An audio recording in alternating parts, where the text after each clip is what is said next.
concept, the problem solving strategy for sheet questions. So concept one देखेंगे हम लोग. The resultant field due to a sheet depends only on the total charge of the sheet and not on the distribution of charge on individual surfaces. Question number 20 में देखते हैं, इसी concept को समझेंगे question के थ्रू. शीट है मेरे पास, total charge इस शीट पे है Q. ठीक है, एक साइड पे चार्ज है Q1 फर्स्ट सरफेस पे, दूसरे सरफेस पे है Q2.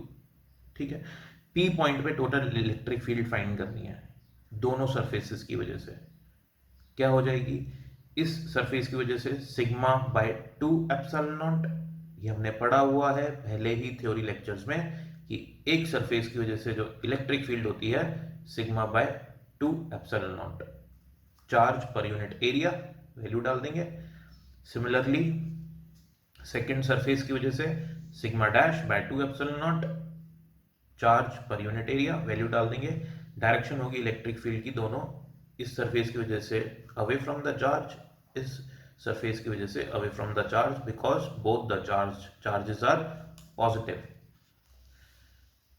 सॉल्व करेंगे, ऐड करेंगे दोनों को, फाइनल रिजल्ट आएगा Q upon 2a epsilon naught I cap. यहाँ पे आप क्लियरली देख सकते हैं कि इलेक्ट्रिक फील्ड जो है वो total charge on the sheet पे डिपेंड है, ना कि Q1 और Q2 पे. तो अगर एक शीट या प्लेट की वजह से इलेक्ट्रिक फील्ड ये है, तो आने वाले क्वेश्चंस में हम लोग देखेंगे कि मल्टीपल प्लेट्स या शीट्स आ जाएंगी तो उनकी वजह से आपको इलेक्ट्रिक फील्ड निकालनी है. फॉर्मूला सेम यूज करना है, आपको ध्यान रखना है. देखिए नेक्स्ट पेज पे, 3 large conducting parallel plates are placed at a finite distance from each other as shown. Find out intensity at ABCD, that is electric field at ABCD. तो question में देख लीजिए, 3 प्लेट्स हैं, कंडक्टिंग प्लेट्स हैं, total charge Q इस plate पे, -2Q इस plate पे, 3Q इस प्लेट पे. हमको पता है चार्ज डिस्ट्रीब्यूशन होगा, लेकिन हमको उसकी जरूरत ही नहीं है, हम डायरेक्टली निकाल सकते हैं. ABCD 4 पॉइंट्स हैं, इन पे टोटल इलेक्ट्रिक फील्ड निकालनी है due to the 3 plates. Solution पे फोकस करते हैं अब हम लोग. एक प्लेट की वजह से इलेक्ट्रिक फील्ड कितनी आएगी, total charge upon 2 epsilon not A. ठीक है, इस चीज को मैग्नीट्यूड को ध्यान रखिए आप. अब डायरेक्शन पे फोकस करते हैं हम लोग. ये मेरी प्लेट है, टोटल चार्ज है Q. इस पॉइंट पे इस प्लेट की वजह से इलेक्ट्रिक फील्ड की डायरेक्शन होगी away from the plate, EQ, away from the plate, direction minus I cap. -2Q total charge है इस सेकेंड प्लेट पे. इधर इलेक्ट्रिक फील्ड की डायरेक्शन क्या होगी, टूवर्ड्स द प्लेट, डायरेक्शन है प्लस आई कैप.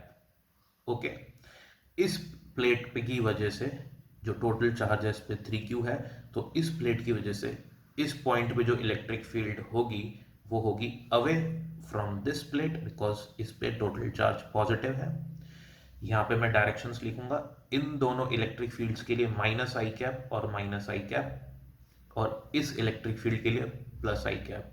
ध्यान दीजिएगा, स्टूडेंट्स कंफ्यूज होते हैं, सर यहाँ तो -2Q लिखा हुआ है तो यहाँ पे माइनस आना चाहिए, नहीं आएगा. फिजिक्स में माइनस साइन का क्या मतलब है, जब हम लोग इस क्वेश्चन में यूज कर रहे हैं तो बेसिकली माइनस साइन का मतलब है डायरेक्शन से. ठीक है ना. सिमिलरली बी पॉइंट की बात कर लेते हैं हम लोग. इस पे +Q चार्ज है, यहाँ पे लिख देता हूं मैं, इस पे टोटल चार्ज +Q है, -2Q है और 3Q है. इस प्लेट की वजह से इस पॉइंट पे चार्ज होगा अवे, यहाँ मैंने लिखा हुआ है प्लस आई कैप डायरेक्शन में.